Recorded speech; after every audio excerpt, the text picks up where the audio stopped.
Oke, bismillahirrahmanirrahim. Jika kita berbicara tentang pendidikan, serasa membahas hal yang memang tidak akan ada habisnya.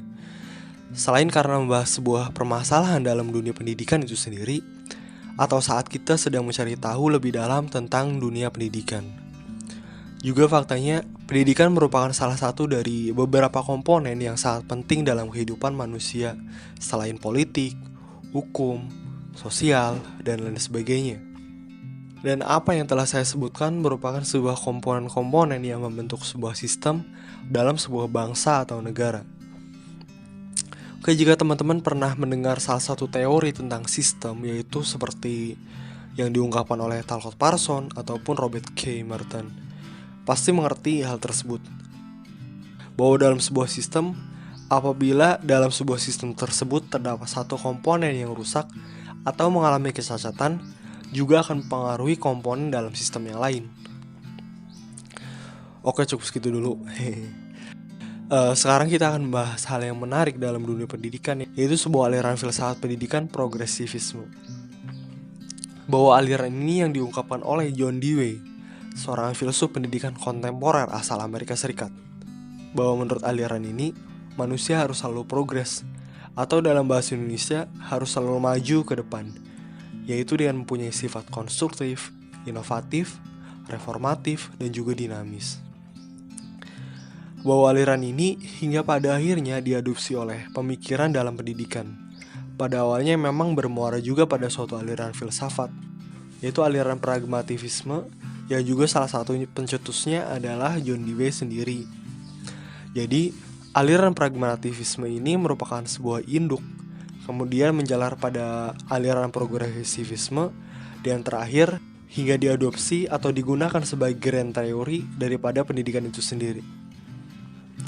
Bahwa dalam aliran pragmatisme ini, menurutnya manusia harus bisa survive menghadapi tantangan hidupnya.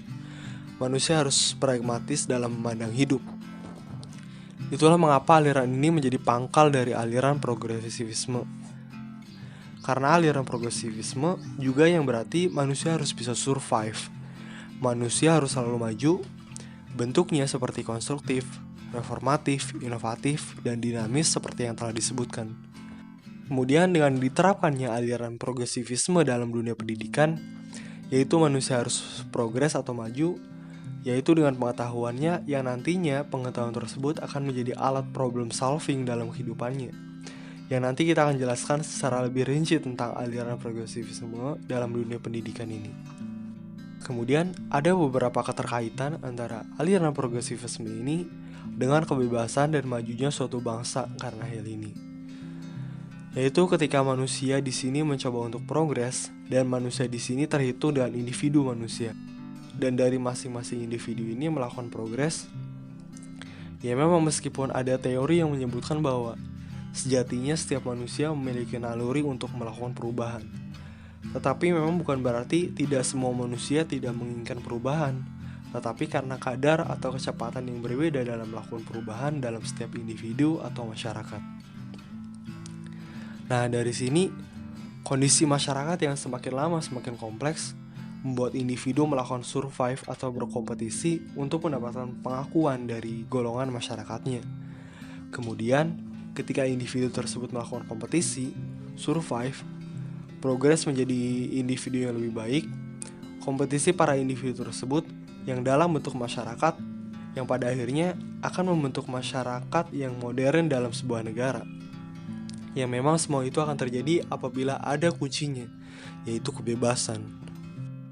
Yang tentu saja, apa yang telah saya bahas tersebut berkaitan dengan pendidikan, yaitu di mana kesemuanya itu dibalut oleh pendidikan. Dari sini kita akan mengetahui peran besar dari sebuah pendidikan dalam kehidupan manusia.